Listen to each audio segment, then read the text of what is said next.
तपाईँहरूको एउटा जम्बो टोली नै राजधानी आउनु भएको छ मन्त्रीहरूको। यो पछिल्लो राजनीतिक समीकरण मिलाउनको लागि तपाईँहरू राजधानी छिर्नु भयो रे भन्ने कुराहरू सुन्नमा आइयो। यसमा कतिको सत्यता छ? होइन, दुईटै विषय हो। हामी अब यो वर्षको अन्तिम अषाढ मसान्तलाई वर्षको अन्तिम पनि भनिन्छ र त्यो पछाडि साउनमा आएर केही कामहरू कम हुन्छ किनभने नयाँ आर्थिक वर्ष सुरुवात हुन्छ। त्यो बिचमा हाम्रा विषयगत मन्त्रालयहरूसँग पनि केही छलफल गरौँ र छलफल गर्ने कुरा पनि एउटा थियो र आन्तरिक राजनीतिमा पनि हामी के चाहिरहेका छौँ भने अहिले अब हिजो हामी विभाजित भयौँ, लामो समयसम्म विभिन्न खालका पार्टीभित्रका अप्ठ्याराहरू आए र अहिले पछिल्लो बेला पार्टी एकताको प्रक्रियामा अगाडि बढेको छ। त्यसो हुनाले हामी सबै पक्षलाई र खास गरिकन पार्टीका शीर्ष नेताहरूलाई पार्टीको अध्यक्ष सर्वदेव केपी ओली र माधव नेपाल उहाँहरूलाई अहिले पनि चाहिँ मतलब यो पार्टी यहाँसम्म ल्याइपुर्याउन धेरै मान्छेको खुन पसिना बगेको छ, धेरै मान्छेको बलिदानीपूर्ण सङ्घर्षले पार्टी यो तहसम्म आइपुगेको हो।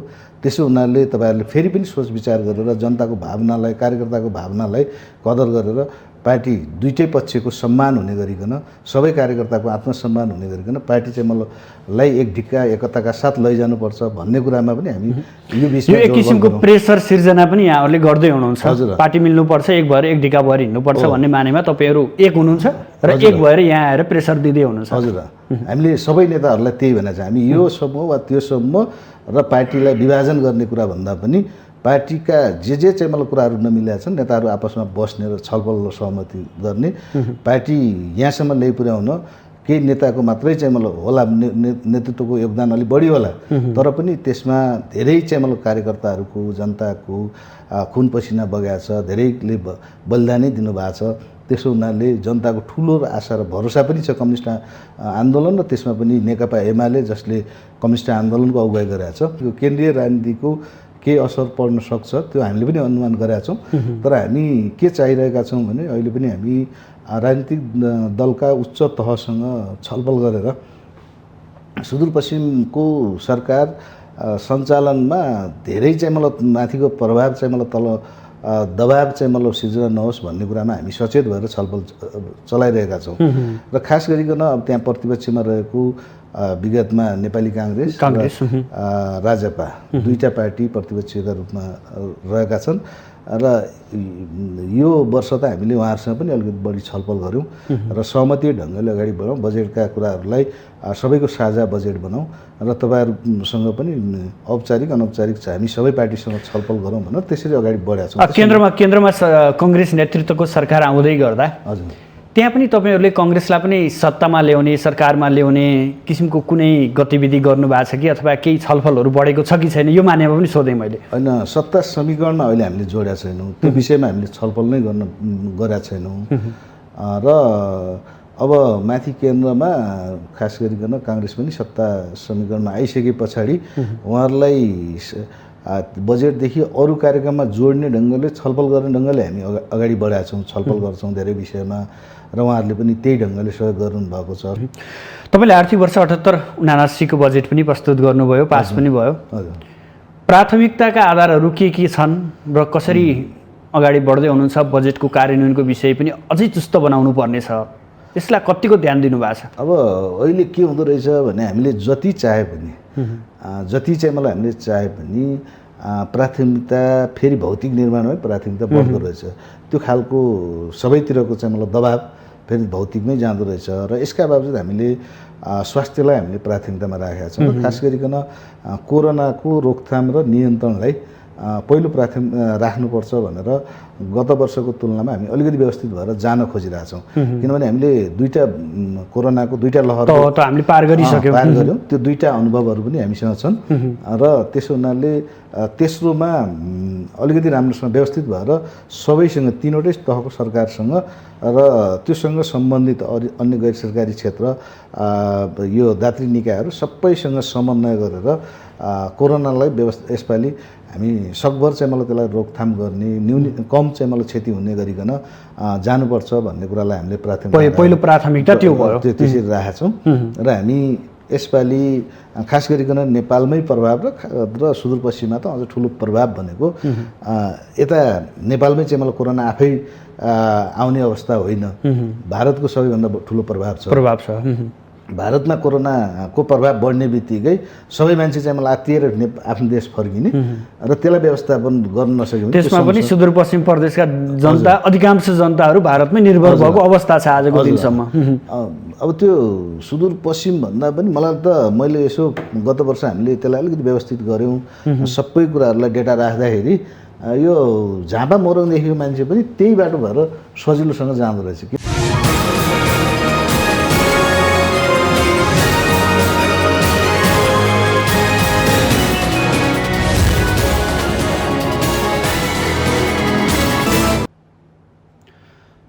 आदरणीय दर्शकबिन नमस्कार। आजको सन्दर्भ कार्यक्रममा यहाँलाई हार्दिक स्वागत छ। म सुदर्शन आचार्य। दर्शकबिन आजको सन्दर्भमा आज हामी सुदूरपश्चिम प्रदेशका सामाजिक विकास मन्त्री लालबहादुर खड्कालाई स्टुडियोमा निम्त्याएका छौँ। खास गरी आज हामी सुदूरपश्चिम प्रदेशको समग्र विकास, त्यहाँ भएका सामाजिक, आर्थिक, राजनीतिक घटनाक्रम र पछिल्लो कोरोना महामारीका विषयसँग सम्बन्धित रहेर छलफल गर्नेछौँ, लगायत समसामयिक राजनीतिक घटनाक्रमलाई पनि जोड्ने प्रयास गर्नेछौँ। सर्वप्रथम उहाँलाई स्वागत गरौँ। स्वागत छ मन्त्रीज्यू यहाँलाई माउन्टेन टेलिभिजनमा। धन्यवाद। प्रदेश सरकार सङ्घमा जस्तै किचलो छैन, पछिल्लो समय केही सुस्ताएको जस्तो देखिन्छ। समग्रमा भनिदिनुहोस्, प्रदेश सरकार कसरी सञ्चालन गरिरहनु भएको छ, के कस्ता गतिविधिहरू भइरहेका छन्? हामी प्रदेश सरकारले अहिले पछिल्लो बेला सरकार पुनर्गठन पछि विश्वासको मत लिएको छ र खास गरिकन नेकपा एमाले र नेकपा माओवादी केन्द्र दुईटा पार्टीको संयुक्त सरकारका रूपमा सरकार अगाडि बढिरहेको छ। त्यहाँ राष्ट्रिय राजनीतिको धेरै असर छैन हामी र यो सरकारलाई पूर्ण कार्यकाल सम्म लैजान्छौँ भन्ने त्यो प्रतिबद्धता दुईटै पार्टीका बिचमा रहेको छ। त्यसो हुनाले हाम्रो ध्यान अहिले त्यहाँको राजनीतिक खिचातानी भन्दा पनि अहिलेको सुदूरपश्चिम जो हिजोदेखि पछाडि पर्यो र त्यहाँ धेरै खालका अभावहरू छन्, धेरै विकटता छ, विकासको दृष्टिकोणले पछाडि परेको प्रदेशको रूपमा रहेको छ। त्यसो हुनाले हामी साझा धारणा बनाएर सबै संसदमा भएका सबै राजनीतिक दलहरूको साझा धारणा बनाएर विकासमा अगाडि बढ्नुपर्छ भन्ने कुरामा हाम्रो एक खालको सहमति छ।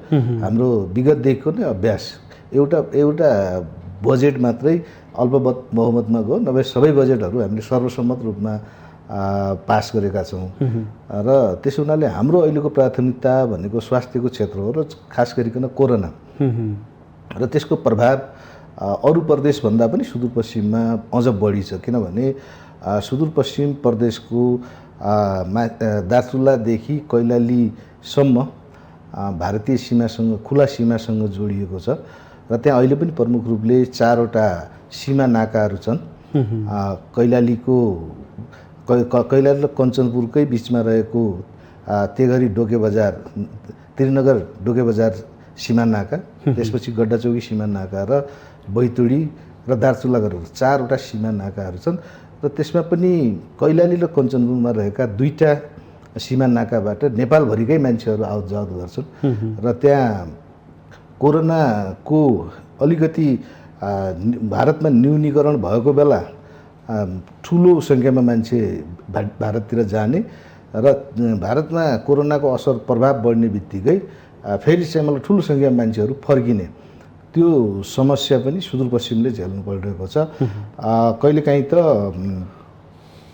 दैनिक झन्डै 15,000 भन्दा 15-20,000 25,000सम्म पनि एकै दिनमा भारतबाट भित्रिएको हामीसँग चाहिँ। मन्त्रीज्यू, म यो प्रसङ्ग एकैछिनपछि कोट्याउने प्रयास गर्छु। मैले राष्ट्रिय राजनीतिसँग प्रदेशको राजनीतिलाई जोड्ने प्रयास गरिरहेको छु। जसरी सङ्घमा राजनीतिको एउटा पाटो नै, एउटा अध्याय नै समाप्त भएको अवस्था हो, अब प्रदेशमा पनि यो केही समय अगाडि देखिएकै थियो त्यहाँ खिचातानी, यद्यपि यहाँहरूले त्यसलाई अहिले साम्य बनाउनु भएको छ। यो भन्दै गर्दा पनि कतै कतै केन्द्रको राजनीतिले त प्रदेशमा प्रभाव त पार्छ, केन्द्रको बाछिटा प्रदेशमा त पक्कै पनि पुग्छ। यो भन्दै गर्दा तपाईँहरूले काम कसरी गरिरहनु भएको छ?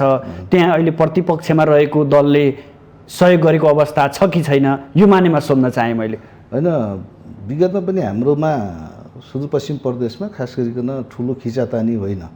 पछिल्लो बेला सरकार सञ्चालनमा अलिकति सहजता होस् भनेर हामीले सरकारको आकारलाई अलिकति बढायौँ। हामीले त्यहाँ विगतमा रहेको 7 सदस्यीय मन्त्रीमण्डल थियो, त्यसमा 2 जनाले राजीनामा दिइसकेपछि 5 जना मात्रै हुनुहुन्थ्यो। 5 सदस्यीय मन्त्रीमण्डल थियो, त्यसलाई हामीले विस्तार गरेर 11 सदस्यीय बनायौँ र त्यो पनि दुईटै पार्टीका बिचको सहमतिका आधारमै बनायौँ र त्यो हाम्रो सुरुवातदेखिकै नै एक खालको सहमति थियो। त्यही सहमतिलाई हामीले अगाडि बढायौँ। स्वाभाविक रूपमा माथिको केन्द्रीय राजनीतिको के असर पर्न सक्छ त्यो हामीले पनि अनुमान गरेका छौँ। तर हामी के चाहिरहेका छौँ भने अहिले पनि हामी राजनीतिक दलका उच्च तहसँग छलफल गरेर सुदूरपश्चिमको सरकार सञ्चालनमा धेरै चाहिँ मतलब माथिको प्रभाव चाहिँ मतलब तल दबाव चाहिँ मतलब सिर्जना नहोस् भन्ने कुरामा हामी सचेत भएर छलफल चलाइरहेका छौँ।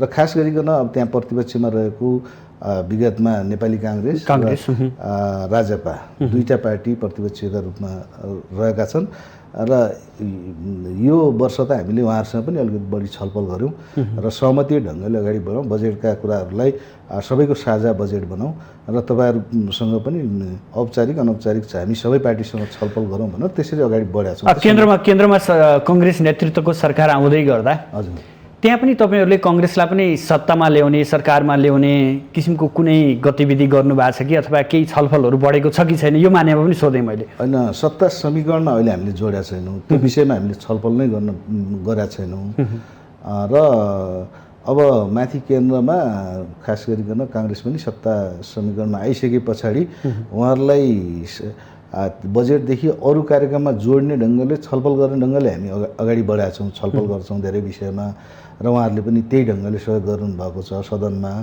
र प्रायः हाम्रा सदनका सबै विधेयकहरू सर्वसम्मत रूपले हामीले पारित गर्ने प्रयत्न गर्छौँ। तर फेरि काङ्ग्रेसलाई वा अहिले अब माथिल्लो सरकारलाई समर्थन गरेको राजपालाई सत्ता समीकरणमा जोड्ने वा सहभागी गराउने भन्ने विषयमा हामी अहिलेसम्म छलफलमा गएको छैनौँ। अब एउटा अन्तिम राजनीतिक प्रश्न। हजुर, एमाले भित्र अन्यल छ। हजुर, पक्कै पनि त्यहाँ सुदूरपश्चिम प्रदेशमा पनि 2 खेमा विभाजित अवस्थामै छ। हजुर, शीर्ष नेताहरू केन्द्रका नेताहरूलाई हेर्दाखेरि पक्कै त्यहाँ पनि तपाईँहरू पनि विभाजित अवस्थामै हुनुहुन्छ भन्ने देखिन्छ। हजुर, यो भन्दै गर्दा सुदूरपश्चिममा माधव नेपाल समूहको अलि वर्चस्व बढी छ भनिन्छ। तर पछिल्लो समय फेरि भीम रावलले यता राजीनामा दिनु र त्यहाँका सांसदहरू मन्त्रीहरू पनि भीम रावल सँगसँगै लाग्नु भएको छ अरे भन्ने पनि हल्ला सुनेको छ। यो सत्य हो? अब यो धेरै खालका भीम रावलले हाम्रो आदरणीय नेता भीम रावलले राजीनामा दिइसकेपछि धेरै खालका चर्चाहरू धेरै खालका टिका टिप्पणीहरू भयो। तर अब उहाँको केही विषयमा अलिकति असहमति पार्टीभित्र भइसकेपछि उहाँले राजीनामा दिनुभयो र राजीनामा दिइसकेपछि हामी सुदूरपश्चिमको खास गरिकन हिजो अब पार्टीगत रूपमै वैचारिक रूपमा माधव नेपाल विचार समूहका मान्छेहरू माननीय मन्त्रीहरू हामी उहाँसँग आयौँ, हामीले छलफल चलायौँ र उहाँ सायद हामीलाई लाग्छ त्यहाँको भावनालाई उहाँले कदर गर्नुहुन्छ र कदर गरेर जानुहुन्छ भन्ने लागेको छ। त्यसो हुनाले त्यसले तलको प्रदेशको जुन खालको समीकरण छ त्यसलाई धेरै ठुलो चाहिँ मतलब अप्ठ्यारो वा त्यहाँ विवाद वा अन्य खालको चाहिँ मतलब समस्या सिर्जना भएको छैन र उहाँ र खास गरिकन अन्य नेताहरूका बिचमा अलिअलि असमझदारी थियो, त्यो पनि उहाँहरूले छलफल गरेर टुङ्ग्याउनु भएको छ र हाम्रो सुदूरपश्चिमको चाहना भनेको पार्टी अहिले पनि एकताबद्ध भएर जाओस् भन्ने नै चाहना हो। हामीले पार्टी नेतृत्वसँग खास गरिकन मैले यहाँलाई यहाँ स्टुडियोसम्म बोलाउँदै गर्दा मैले केही बुझ्ने प्रयास गरेका थिएँ। तपाईँको सम्बन्धित जिल्ला निर्वाचन क्षेत्र लगायत प्रदेशका केही सम्पर्क साथीहरूसँग जोडिने प्रयास गर्दै गर्दा तपाईँहरूको एउटा जम्बो टोली नै राजधानी आउनु भएको छ मन्त्रीहरूको। यो पछिल्लो राजनीतिक समीकरण मिलाउनको लागि तपाईँहरू राजधानी छिर्नुभयो रे भन्ने कुराहरू सुन्नमा आइयो। यसमा कतिको सत्यता छ? होइन, दुईटै विषय हो। हामी अब यो वर्षको अन्तिम अषाढ मसान्तलाई वर्षको अन्तिम पनि भनिन्छ र त्यो पछाडि साउनमा आएर केही कामहरू कम हुन्छ किनभने नयाँ आर्थिक वर्ष सुरुवात हुन्छ।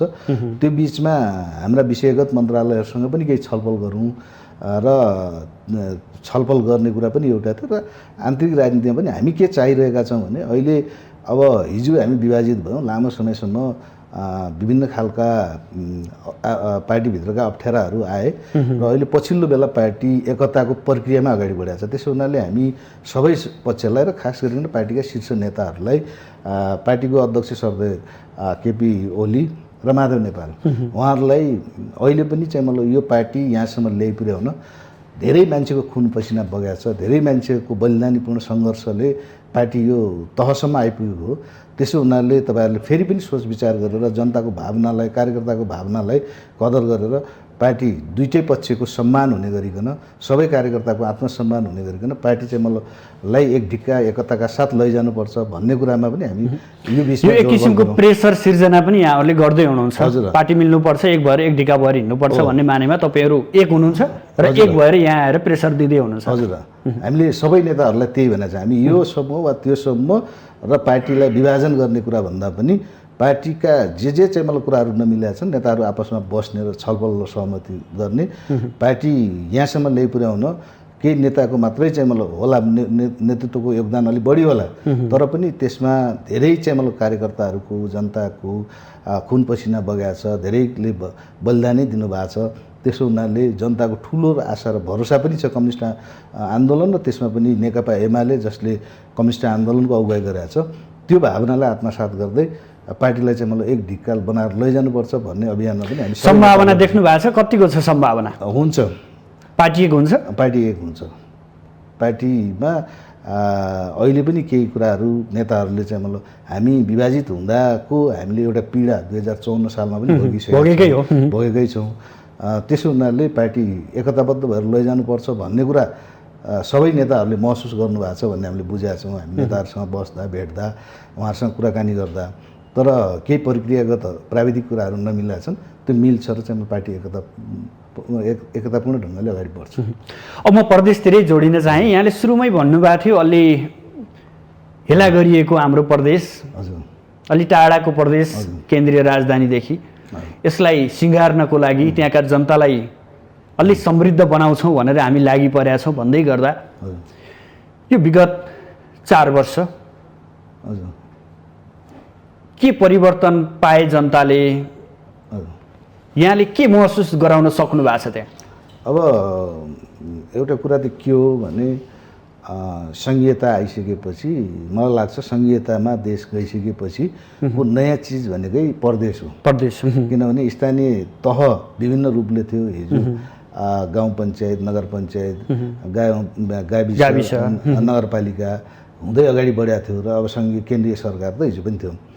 त्यसो हुनाले त्यो प्रदेशको राजनीतिक निर्णय गरिसकेपछि प्रदेशको राजनीतिक रूपले निर्वाचन भएर त्यहाँ जनप्रतिनिधि आइसके पछाडि कुनै खालको भौतिक संरचना पनि थिएन, ऐन कानुन पनि थिएन, विगतको परम्परा पनि थिएन र त्यहाँ जनशक्ति पनि थिएन। ती सबै कुराहरूलाई व्यवस्थापन गर्नका लागि हामीलाई 2-2.5 वर्ष लाग्यो। हामीले ती सबैलाई बिस्तारै व्यवस्थापन गर्दै गयौँ।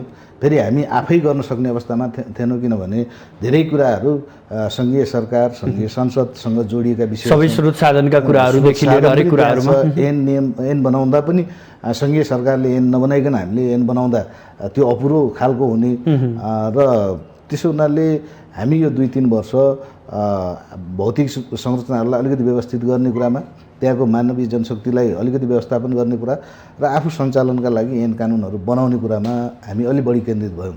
र त्यसका बावजुद पनि हामीले केही पूर्वाधारका कामहरूलाई अलिकति व्यवस्थित गर्नुपर्छ भनेर हामी त्यो काममा पनि लाग्यौँ र खास गरिकन हामीले कृषिमा, सुदूरपश्चिम प्रदेशलाई कृषिमा आत्मनिर्भर बनाउनुपर्छ भनेर केही कुराहरू अगाडि सारेका छौँ र अहिले हामी सबैको देखिने गरेर प्रतिफल अहिले पनि आउन सकेका छैन, तर पनि हामीले केही सुरुवात गरेका छौँ। महसुस जनताले गरेका छन् या छैनन्? महसुस मलाई अहिले के लागिरहेछ भने सुरुको 2 वर्ष हामीलाई देख्दाखेरि मान्छेहरू वा अन्य निकायका मान्छेहरू वा अन्य बौद्धिक समाज पनि होइन यो प्रदेश किन चाहिँ मलाई बनायो होला, के काम छ र प्रदेशको, यो स्थानीय तहलाई अझ अधिकार सम्पन्न बनाइदिया भए, यो साधन र स्रोत त्यहाँ दिया भए हुन्थ्यो भन्ने खालको बहस प्रदेश संरचना प्रदेश सांसदहरूले काम नगरेको देख्दाखेरि त आम जनताको धारणा के पनि भएको थियो भने यो प्रदेश संरचना काम रहन्छ, यो नेताहरू पाल्नको लागि मात्रै स्थापना गरिया रहेछ, सोच्या रहेछ भन्ने थियो। हामी त्यही सुन्थ्यौँ। तर अहिले आएर हामी जता जान्छौँ अब स्थानीय तहले पनि अलिकति ठुलो काम केही भयो भने ल प्रदेशलाई मैले पनि भन्छु, तपाईँहरूले पनि प्रदेशको मान्यज्यूहरूलाई भन्नु पर्ला, प्रदेशमा जानु पर्ला भन्नुहुन्छ। र अहिले अरूले पनि सबैले अब सबै विकास निर्माणका कामहरूमा प्रदेश नजिक पनि छ, किनभने सङ्घीय सरकारसँग मान्छेको पहुँच अलिक टाढा हुन्छ, पहुँच हुँदैन रहेछ। त्यसमा जुन खालको हामीलाई अहिले प्रेसर बढाएको छ, सबै विकास निर्माणदेखि सबै समस्यालाई प्रदेशसँग मान्छेहरू जोड्न खोजिरहेछन्, त्यसले पनि हामीले अहिले मान्छेले प्रदेशको आवश्यकता रहेछ भन्ने बोध गरिरहेका छन्। पक्कै पनि प्रदेश भनेको स्थानीय तह र सङ्घ बिचको एउटा पुलको माध्यम पनि हो। यो भन्दै गर्दा पछिल्लो समय अलि भूमिका खेल्न सकेन कि प्रदेश सरकारले भन्ने आलोचना बढ्दै गर्दा हजुर यहाँहरूले कसरी केन्द्रसँग कसरी समन्वय गर्नुभएको छ र स्थानीय तहसँग कसरी समन्वय गर्नुभएको छ? अब स्वाभाविक रूपले के देखियो भने अब हामीलाई पीडा छ। हामी जति बेला पहिलोचोटि कोरोना सुरु भयो, नाकाबन्दी भयो सबैतिर, भारतको सबै चाहिँ मतलब सीमाहरू नाकाबन्दी भइसकेपछि हामीले त्यहाँ झन्डै 2-3 हजार नेपाली मान्छेहरू जो घर आउनका लागि आइरहेको थिए, ती सीमामै रोकिए र हामीले सङ्घीय सरकारलाई ती मान्छेहरूलाई हामी यता ल्याउँछौँ, हामी यता क्वारेन्टाइनमा राख्छौँ, तिनलाई सबै खालको व्यवस्थापन गर्छौँ र घरसम्म पछि पुर्याउने काम पनि गर्छौँ, तिनको स्वास्थ्यको पनि सबै व्यवस्थापन हामी गर्छौँ भन्दा पनि सङ्घीय सरकारले सुनेन। धेरै लामो समयसम्म हामीले धेरै कुराहरू सुन्यौँ, लामो समयसम्म अत्यन्त पीडा, धेरै लामो समयसम्म झगझगायौँ पनि, धेरै ठुलो पीडा सहेर मान्छेहरू त्यहाँ बसे। त्यसले हाम्रा बिचको चाहिँ मतलब जुन खालको सङ्घीय सरकार र प्रदेश सरकारका बिचमा समन्वय हुनुपर्थ्यो त्यो भएन। र त्यो तल पनि चाहिँ मतलब स्थानीय तहसँग पनि सोझै सङ्घीय सरकारबाट कार्यक्रमहरू सबै बजेट कार्यक्रम सबै कुरा जाने भए हुनाले प्रदेशसँग स्थानीय तहको पनि त्यति राम्रो समन्वय थिएन। तर अहिले आएर स्थानीय तहले पनि प्रदेशसँग समन्वय गर्नु खोजिरहेछ। हामी धेरै कुरामा अहिले साझेदारी गर्दै गएका छौँ र सङ्घीय सरकारले पनि अब हामी सोझै जानु हुँदैन, त्यसो हुनाले प्रदेशले गरेको कामलाई नै हामीले पनि सपोर्ट गर्नुपर्छ भनेर प्रदेशसँग जोडिन खोजिरहेको अवस्था हो। त्यसो हुनाले हिजो नयाँ नयाँ हुँदाखेरि तिनटै सरकारका बिचमा समन्वय नभएकै हो, त्यो पनि हामीले पनि महसुस गर्यौँ, अरूले पनि महसुस गरेका छ।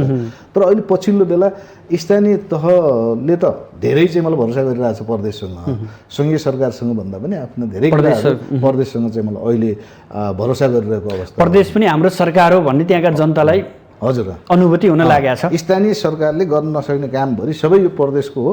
हामी सङ्घीय सरकार टाढा छ त्यहाँ भन्न पनि सक्दैनौँ।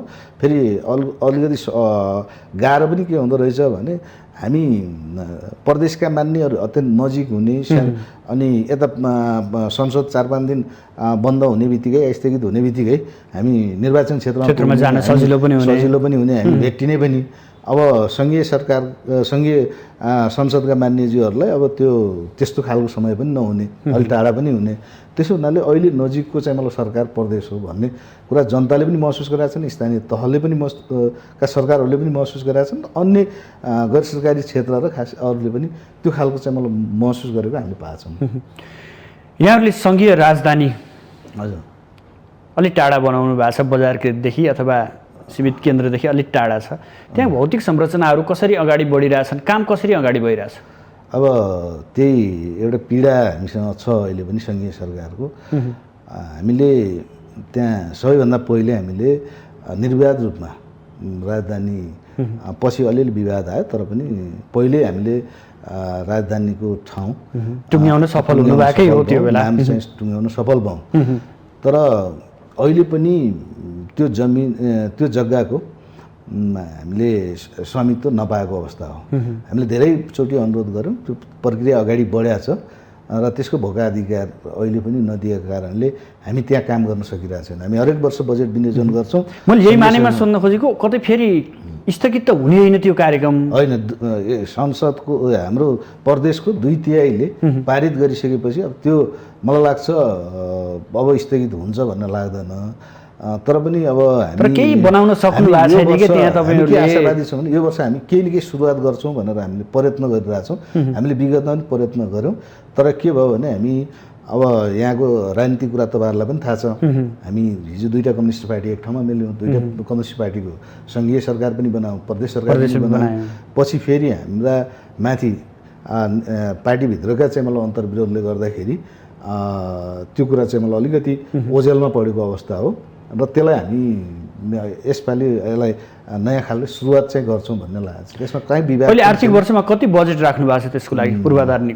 होइन, बजेट हामीले यो हामीलाई भोका अधिकार आइसकेपछि बजेट हामी पर्याप्त राख्न सक्छौँ, अनि त्यसलाई हामीले प्राथमिकतामै राखेका छौँ। तर भयो के भने हरेक वर्ष हामीले बजेट विनियोजन गर्ने, सङ्घीय सरकारले पनि बजेट देखाउने, तर त्यो भोगाधिकार नपाइसकेपछि काम नगर्न नपाउने र त्यो बजेट हरेक वर्ष देखाउने मात्रै बजेट भएको हुनाले पहिले हामीले यी भोगाधिकार पाउने कुरालाई व्यवस्थित गरौँ, त्यसपछि बजेटको समस्या हुँदैन भन्ने ढङ्गले हामी अगाडि बढ्छौँ। तपाईँले आर्थिक वर्ष 78-79 को बजेट पनि प्रस्तुत गर्नुभयो, पास पनि भयो। हजुर, प्राथमिकताका आधारहरू के छन् र कसरी अगाडि बढ्दै हुनुहुन्छ? बजेटको कार्यान्वयनको विषय पनि अझै चुस्त बनाउनु पर्ने छ, त्यसलाई कतिको ध्यान दिनुभएको छ? अब अहिले के हुँदो रहेछ भने हामीले जति चाहे पनि जति चाहिँ मलाई हामीले चाहे पनि प्राथमिकता फेरि भौतिक निर्माणमै प्राथमिकता बढ्दो रहेछ।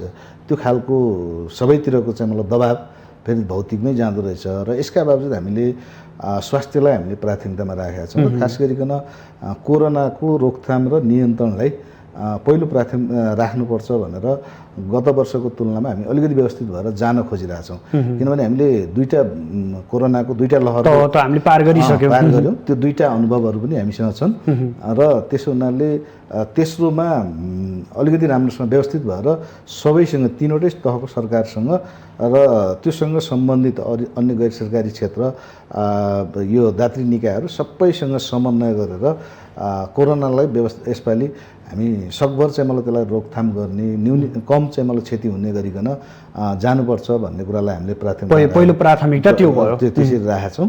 र हामी यसपालि खास गरिकन नेपालमै प्रभाव र सुदूरपश्चिममा त अझ ठुलो प्रभाव भनेको यता नेपालमै चाहिँ मलाई कोरोना आफै आउने अवस्था होइन, भारतको सबैभन्दा ठुलो प्रभाव छ। भारतमा कोरोनाको प्रभाव बढ्ने बित्तिकै सबै मान्छे चाहिँ मलाई आत्तिएर आफ्नो देश फर्किने र त्यसलाई व्यवस्थापन गर्न नसक्यो भने त्यसमा पनि सुदूरपश्चिम प्रदेशका जनता, अधिकांश जनताहरू भारतमै निर्भर भएको अवस्था छ आजको दिनसम्म। अब त्यो सुदूरपश्चिम भन्दा पनि मलाई त मैले यसो गत वर्ष हामीले त्यसलाई अलिकति व्यवस्थित गऱ्यौँ, सबै कुराहरूलाई डेटा राख्दाखेरि यो झापा मोरङदेखिको मान्छे पनि त्यही बाटो भएर सजिलोसँग जाँदो रहेछ। किनभने पूर्वको मान्छेको समेत त्यहाँ सिजनल काम गर्ने जस्तो त्यहाँको भारतको पहाडी भेगमा कृषिको चाहिँ मतलब तरकारी खेती, फलफुल खेती लगायतको सिजनलको 2-3 महिनाको काम पाउने, यहाँ मान्छेले आफ्नो खेतीबारी सबै काम सकेपछि 2-3 महिनालाई त्यहाँ जाने, फेरि त्यहाँ 2-3 महिनामा अलिकति कमाइ गरेर फेरि फर्किने, त्यो नियमित प्रक्रिया पनि हो। र त्यसमा पनि फेरि के भयो भने जो असुरक्षित ढङ्गले भारतको अरू विभिन्न ठाउँमा काम गरिरहेछन् ती मान्छे पनि कोरोनाको प्रभाव त्यहाँ बढ्ने बित्तिकै फर्केर आउने र त्यसले एकदमै ठुलो सङ्ख्या चाहिँ मलाई देखिने भयो। त्यसो हुनाले हामीले त्यसलाई व्यवस्थित गर्नका लागि यो 4वटै सीमा नाकाहरूमा हामीले त्यहाँ हेल्थ डेस्कलाई व्यवस्थित गर्छौँ, त्यहाँ वेटिङ सेन्टर बनाउँछौँ, मान्छे आइसकेपछि उसको स्वास्थ्य परीक्षण गर्छौँ, स्वास्थ्य परीक्षणको रिपोर्ट नआउन्जेलसम्म त्यहाँ वेटिङ सेन्टरमा उनीहरूलाई राख्छौँ। त्यस पछाडि उनीहरूको सुरक्षित साथ आफ्नो गन्तव्य स्थानसम्म जाने त्यो यातायातको अरू बन्दोबस्त भयो भने त्यसरी पठाउँछौँ। यदि त्यो हुन सक्ने अवस्था छैन, उसले सामूहिक रूपमा 8-10 जना 10-15 जना मिलेर यातायातको व्यवस्थापन गर्नुपर्ने र त्यहाँ सङ्ख्या कम छ भन्यो भने हामीले 2टा होल्डिङ सेन्टरहरू बनाउँदैछौँ। नेपाली सेनाले अहिले त्यसलाई लिड गरिरहेको छ र कैलालीमा 1000 क्षमताको र कञ्चनपुरमा 1000 क्षमताको त्यो होल्डिङ सेन्टर हामी व्यवस्थित गर्छौँ, जसको पहिलो प्राथमिकताका रूपमा यहाँले त्यो राख्नुभयो। र त्यस पछाडि हामीले गेटा मेडिकल कलेजलाई उपयोग गरेर त्यहाँ यदि मान्छे पोजिटिभ आयो भने आइसोलेसन र सामान्य ट्रिटमेन्ट गर्ने गरिकन त्यसलाई व्यवस्थित गर्दैछौँ। र हामी तराईको खास गरी कैलाली कञ्चनपुरको 3टा अस्पतालहरू, महाकाली प्रादेशिक अस्पताल, सेती प्रादेशिक अस्पताल, टिकापुर अस्पतालमा झन्डै 300 बेड चाहिँ नयाँ थप गर्छौँ। पहाडका सबै अस्पतालहरूमा हामीले 10 देखि 20 बेडसम्म कोरोनालाई ध्यानमा राखेर त्यहाँ भौतिक संरचना छ भने पनि त्यसलाई पार्टिसन गरेर छुट्टै गरेर त्यसलाई व्यवस्थित गर्ने, छैन भने नयाँ ढङ्गले बनाउने भनेर हामी त्यसरी व्यवस्थित गर्दैछौँ। र तराईको यो 3टै अस्पतालमा हामी 50 जति फेरि आइसियु भेन्टिलेटरहरू थप गर्छौँ र पहाडमा पनि सबै अस्पतालहरूमा आइसियु र भेन्टिलेटरहरूलाई सञ्चालन गर्ने गरिकन योजनाका साथ हामी अगाडि बढेका छौँ। र त्योसँगै हामीले स्थानीय तहसँग साझेदारी गरेर उहाँसँगको साझेदारीमा मान्छे आइसकेपछि त्यसलाई स्थानीय तहले पनि कहाँ होल्ड गर्ने हो त्यसलाई होल्ड गरौँ र दुईटै स्थानीय तह पनि र हामी साझेदारी गरौँ, त्यसलाई व्यवस्थापन गरौँ भनेर हामी छलफल चलाइरहेका छौँ। र अब सोझै समुदायमा कोरोना नजाओस्, बाहिरबाट आएको मान्छे सोझै समुदायसँग घुलमिल नहोस्, केही दिन चाहिँ मलाई उसलाई होल्डमा राखेर त्यसपछि मात्रै समुदायभित्र पस्ने गरिकन त्यो खालको व्यवस्थापन गर्ने गरेर त्यसलाई हामीले प्राथमिकता साथ अहिले अगाडि बढाएको छौँ। त्योसँगै हामीले कृषि क्षेत्रलाई अलिक बढी बन्द गरेका छौँ, किनभने अब सुदूरपश्चिममा कृषिको सम्भावना अत्यन्त बढी हो, तर पनि त्यसमा मान्छेको आकर्षण छैन। इन्डिया नजिक छ, भारत नजिक छ, सजिलो 500 रुपियाँ हो भने मान्छे इन्डियाको कुनै सीमा पार गरेर जान सक्छ र त्यहाँ फेरि काम पाइहाल्छ, अलिअलि नगद पैसा पाइहाल्छ। कृषिमा लाग्दा 2 महिना 4 महिना 5 महिना 6 महिना त्यसको प्रतिफल आउनु त समय लाग्छ। त्यसो हुनाले कृषिलाई व्यवसायीकरण गर्ने, त्यसलाई आधुनिकीकरण गर्ने र त्यसैलाई रोजगारीको क्षेत्र बनाउने गरिकन हामीले त्यो पनि योजना बनाएको छौँ। गत वर्ष पनि हामीले कोरोनाबाट प्रभावित भएर रोजगारी छोडेर आएका मान्छेहरूलाई उहाँको इच्छाअनुसार केही न केही सपोर्ट गर्ने भनेर हामीले सपोर्ट त गऱ्यौँ, तर पनि त्यसले खासै चाहिँ मलाई प्रभावकारी रूपमा त्यो हाम्रो सपोर्ट चाहिँ प्रभावकारी रूपमा देखिएन। तर यसपालि पनि हामीले अलिकति अझ बल गर्नुपर्छ, अलिक राम्रोसँग जानुपर्छ भनेर हामीले त्यो जो युवा भारत जान बाध्य भएको छ, विदेशी लान्छ, त्यो युवालाई त्यहीँ व्यावसायिक बनाउने, त्यहीँ चाहिँ मतलब काममा लगाउने, खास गरिकन कृषिलाई सुदूरपश्चिमकै सबैभन्दा ठुलो आय स्रोतको स्रोत जसमा प्रमुख भूमिका युवा आकर्षणको चाहिँ भूमिका रहन्छ भनेर युवाप्रति पनि यहाँहरू लक्षित हुनुहुन्छ। हाम्रा धेरै कार्यक्रमहरू युवा लक्षित छन्। हामीले स्वरोजगार कार्यक्रम भनेर बिना ब्याज, बिना धितो र अन्य अत्यन्त न्यून ब्याजमा एउटा स्वरोजगार कोष स्थापना गरेर त्यसलाई परिचालन गरेका छौँ।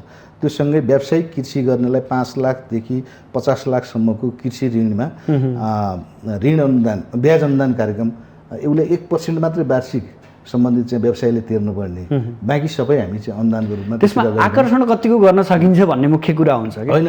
2-3 कुराहरूमा अहिले आकर्षण भएको छ। केरा खेतीमा एकदम राम्रो आकर्षण भएको छ। केरामा धेरै युवाहरू अहिले लिजमा 10 बिघा 15 बिघा जमिन लिएर आफ्नै ट्र्याक्टर राखेर केरा खेतीमा लागिरहेको अवस्था छ। गन्नामा आकर्षित भएको छन् चाहिँ युवाहरू र अहिले तरकारी खेतीमा आकर्षित हुँदैछन्, माछा पालनमा आकर्षित हुँदैछन्। त तराईतिर बढी चाहिँ मलाई आकर्षित भइरहेछन्।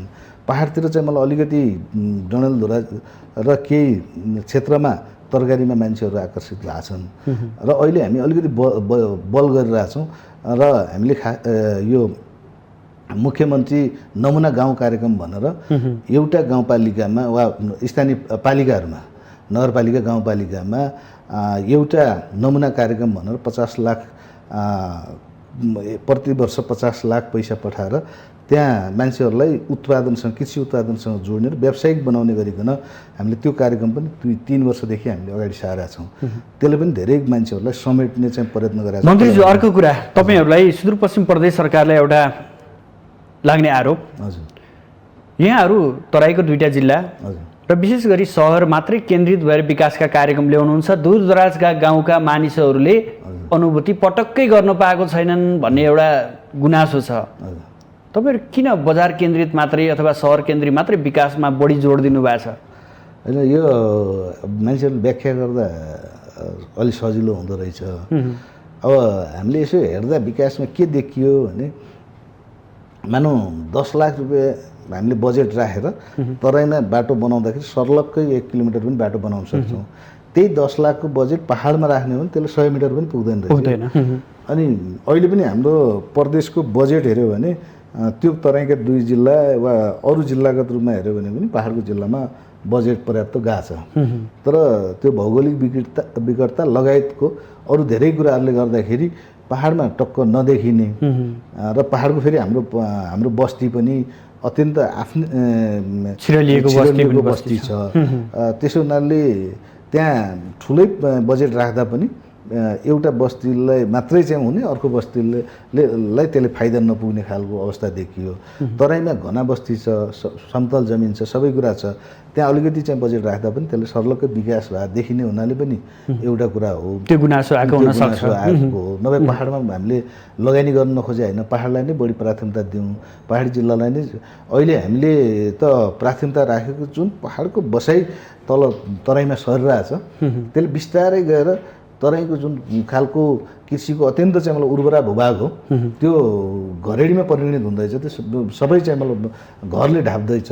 त्यसो हुनाले भोलि गएर हामीलाई त्यो अन्नको खाद्यान्नको अभाव हुनसक्छ। त्यसो हुनाले पहाडको जुन बसाइसराइ छ त्यसलाई रोक्नुपर्छ भनेर पनि हामीले बढी केन्द्रित गर्न खोजेका छौँ। तर पनि मान्छेको फेरि चाप तराईतिर सर्ने चाप चाहिँ बढी छ। त्यसलाई हामीले ठ्याक्कै चाहिँ मतलब रोक्न नसकेको अवस्था चाहिँ हो। तर यसो हेर्दाखेरि अब केही कुराहरू अब यो प्राइभेट सेक्टरको लगानी पनि जहाँ सुलभ छ, जहाँ उनीहरूले खुकुलो बजार पाउँछ, जहाँ उसले चाँडै चाहिँ मतलब मुनाफा पाउने हो त्यही नै जाने हो। अब त्यो अलिकति विकट ठाउँमा, अलिकति अप्ठ्यारो ठाउँमा, दुर्गम ठाउँमा उनीहरू पनि जान खोज्दैनन्। यी धेरै कुराहरूले त्यो देखिन्छ। अहिले पनि हामीले हेर्दाखेरि पहाडतिर हामी जाँदाखेरि विद्यालयका भवनहरू, क्याम्पसका ठुल्ठुला भवनहरू भौतिक रूपले त तराईभन्दा पनि राम्रो बनाएका छन्, तर त्यहाँ विद्यार्थी रोक्न सकिरहेछन्। उनीहरू अब त्यहाँ अलिकति खर्च गर्नुभन्दा त्योभन्दा अलिकति खर्च थप्यो भने तराई सदरमुकाम नजिक गयो त भने अरू कुराहरू पनि अरू पनि धेरै खालका सम्भावनाहरू खोज्न सकिन्छ भन्ने हुन्छ। र हामी केही चाहिँ मतलब ती मान्छेहरूलाई तराई हाम्रो सदरमुकामसम्म बस्छ र धेरै मान्छेहरू त्यहाँ पुगिसकेपछि किन त्यहाँ बस्ने, अलिकति पैसा बढी। मन्त्रीजी तपाईँले यही भन्दै गर्दा एउटा प्रसङ्ग मैले जोड्न चाहेँ। यो एकीकृत बस्ती भन्ने कुराहरू पनि प्रसङ्ग पनि उठिरहेछन् समय समयमा। यो सुदूरपश्चिममा सम्भावना कतिको छ, यसतर्फ तपाईँहरूले कतिको अध्ययन गर्नुभएको छ, कस्तो छ? हामीले जुन अहिले भूमिहीन सुगमवासीहरू छन्, जो अत्यन्त गरिब परिवारहरू छन्, त्यसलाई हामीले सुरुवात गरेका छौँ नमुनाका रूपमा। गत वर्ष पनि हामीले मेरै आफ्नो निर्वाचन क्षेत्र, मेरै आफ्नो गाविसको वार्ड नम्बर 5 मा पनि हामी स्थानीय तह, सङ्घीय सरकारको मान्यज्यू र हाम्रो प्रदेश गरेर 50-60 वटा घर बनाएर त्यहाँ व्यवस्थापन गर्न खोजिरहेछौँ।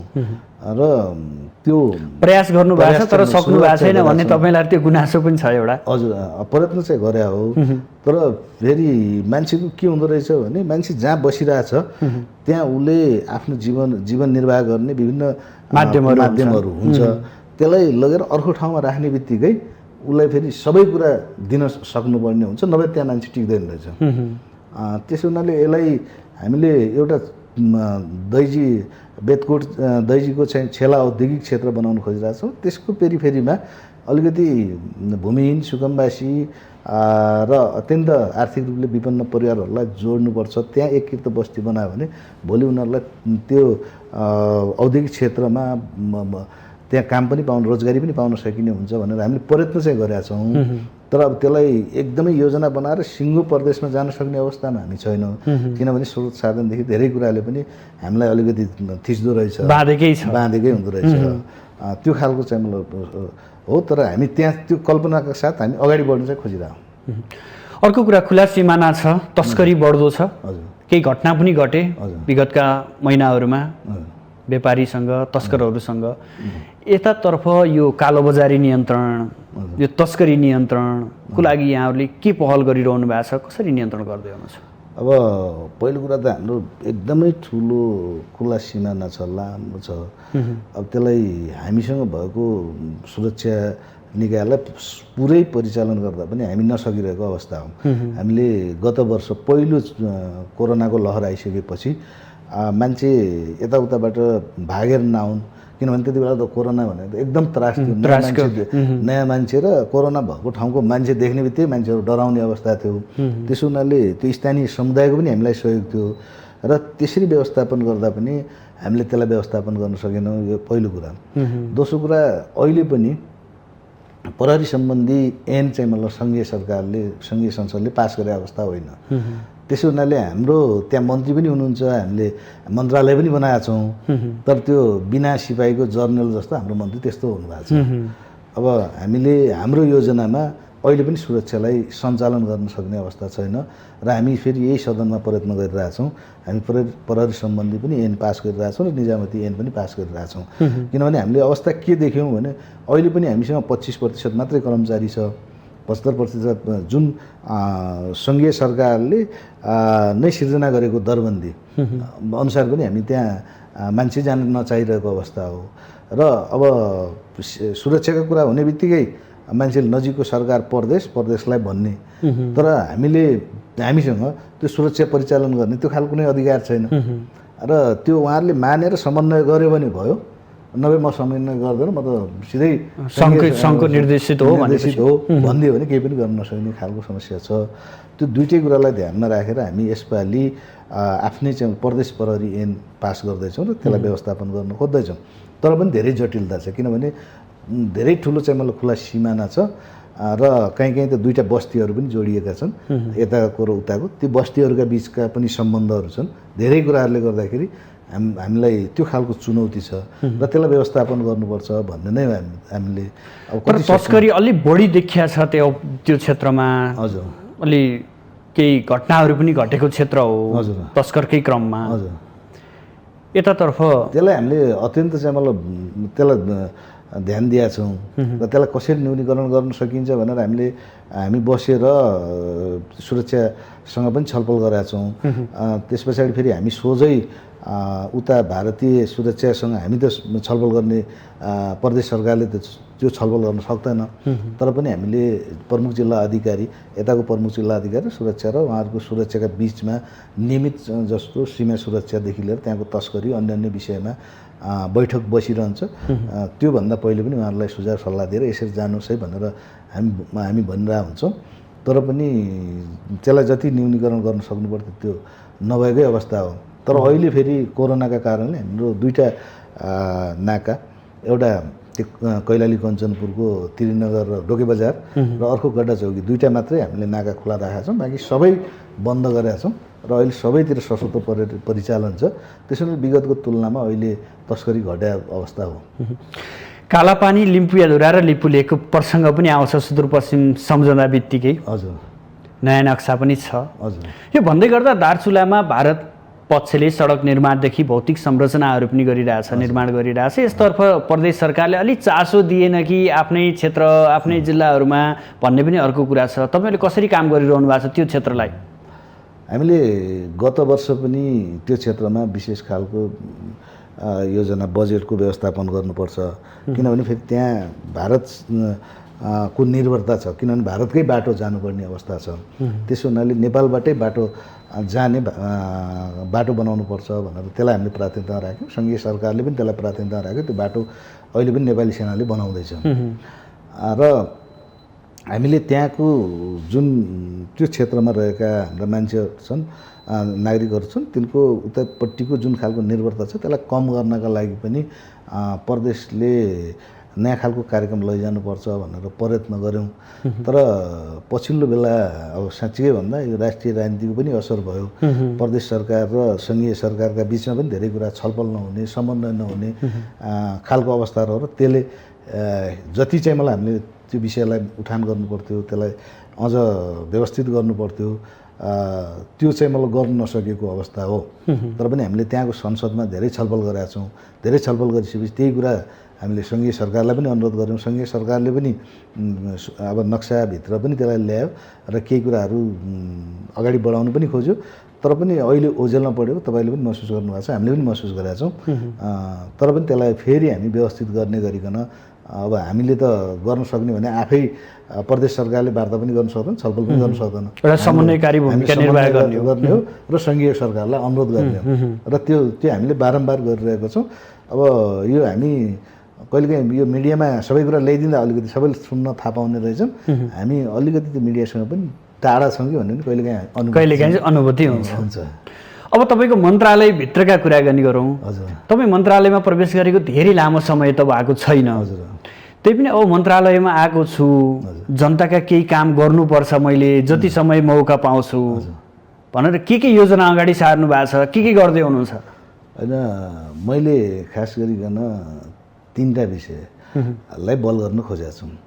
एउटा, यसपालि हामीले अस्पतालहरूको स्तर उन्नति गर्ने र अस्पतालहरूको जुन खालको सुविधा छ त्यसलाई सुधार गर्ने वर्षकै रूपमा अगाडि बढाउनुपर्छ भनेर मेरो मन्त्रालयको बजेटको 40% बजेट हामीले स्वास्थ्य क्षेत्रमै राखेका छौँ। र त्यो पनि कोरोनालाई ध्यानमा दिएर समग्र अस्पतालको स्तरलाई अलिकति व्यवस्थित गर्ने र त्यहाँको गुणस्तरलाई चाहिँ मतलब व्यवस्थित गर्ने र हाम्रा सबै अस्पतालहरूमा न्यूनतम स्वास्थ्य सेवा चाहिँ मान्छेहरूले पाउन् भन्ने कुरालाई हामीले महत्त्वका साथ अगाडि बढाएका छौँ। र हामी अब यो स्वास्थ्य नीति नै सुदूरपश्चिमको आफ्नो स्वास्थ्य नीति नै बनाएर अगाडि बढ्छौँ। बनाउँदै हुनुहुन्छ? हामी त्यो काममा अगाडि बढिरहेका छौँ। अर्को, हामीले अहिले अवस्था के देखियो भने अब मावि तहसम्म को शिक्षा स्थानीय तहले हेर्ने, उच्च शिक्षाहरू हामीले हेर्ने, अनि विश्वविद्यालयहरू सङ्घीय सरकारले नै कानुनी व्यवस्था छ। तर विगतमा पनि हामी के देखियौँ भने त्यही माविका अलिअलि 2 कोठे 4 कोठे भवनहरू निर्माण गर्ने, अलिअलि सपोर्ट गर्ने अवस्था देखिएको थियो।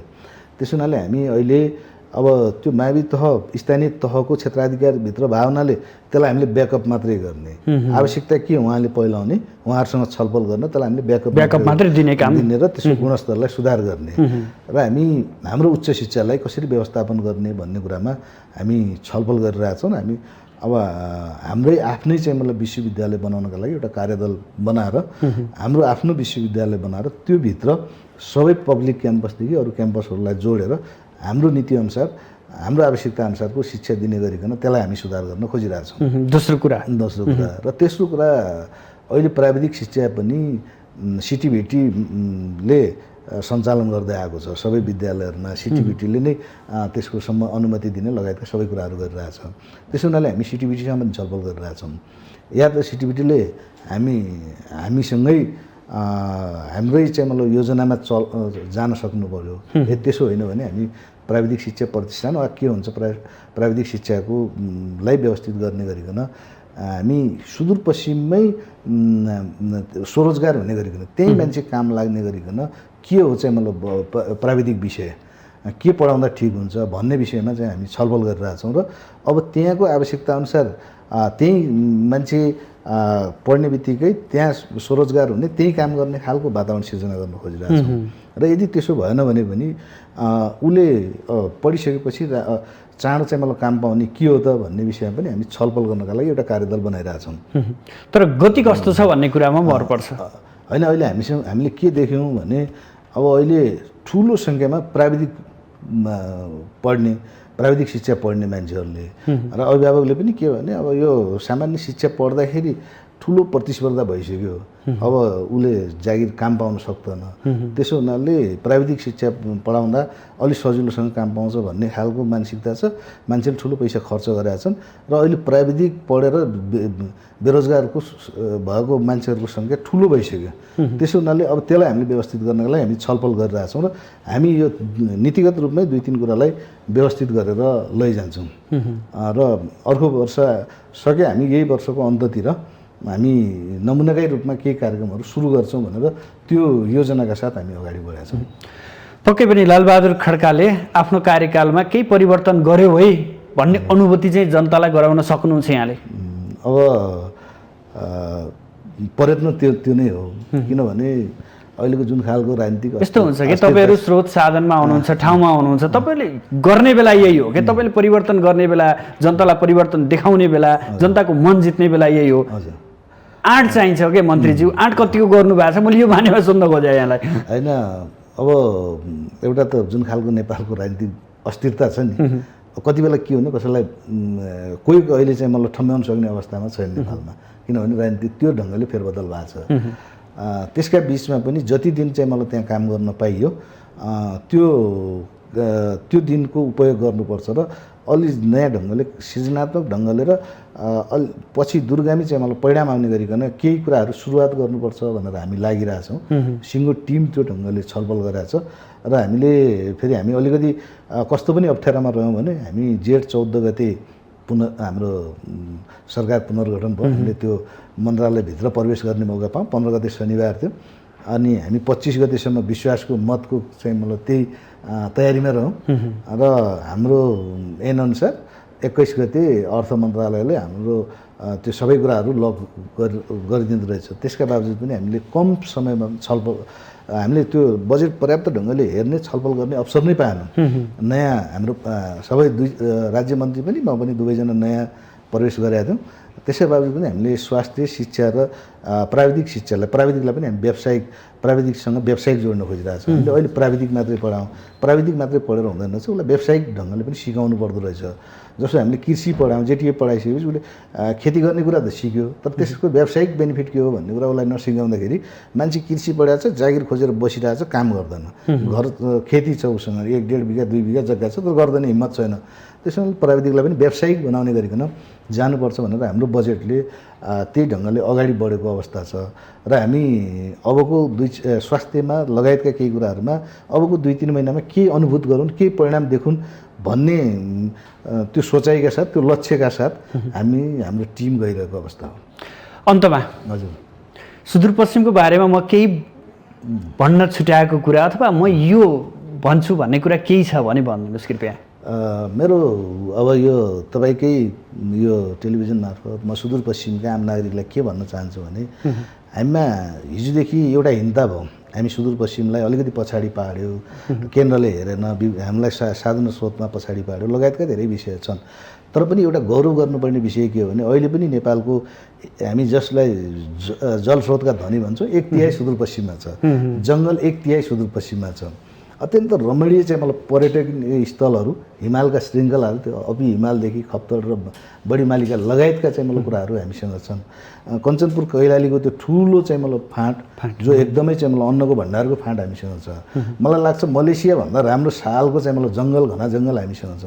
त्यसो हुनाले धेरै कुराको पर्याप्तता हुँदाहुँदै पनि साधन स्रोत प्रकृतिले हामीलाई दिँदै पनि हामीले त्यसलाई चाहिँ मतलब व्यवस्थापन दोहन गर्न सकेका छैनौँ र त्यसलाई उपयोग गर्न सकेका छैनौँ। त्यसो हुनाले मेरो चाहिँ मतलब तपाईँको टेलिभिजन मार्फतै चाहिँ मतलब सुदूरपश्चिमका आम चाहिँ मतलब बुद्धिजीवी सबैसँगको अनुरोध के हो भने हाम्रा साधन स्रोतहरू छन्, त्यो हिन्तालाई त्यागेर त्यसलाई दोहन गर्न र सुदूरपश्चिमको चाहिँ मतलब त्यसलाई उचित प्रयोग गर्दै सबैको समन्वयमा अगाडि बढ्न सक्यो भने पक्कै पनि प्रदेश सरकार, प्रदेश चाहिँ उन्नत हुन्छ, सफल हुन्छ भन्ने यहाँको उच्च मनोबलका साथ सुदूरपश्चिमको चाहिँ मतलब नागरिकले जान जरुरी छ भन्ने कुरा चाहिँ म अनुरोध गर्न चाहन्छु।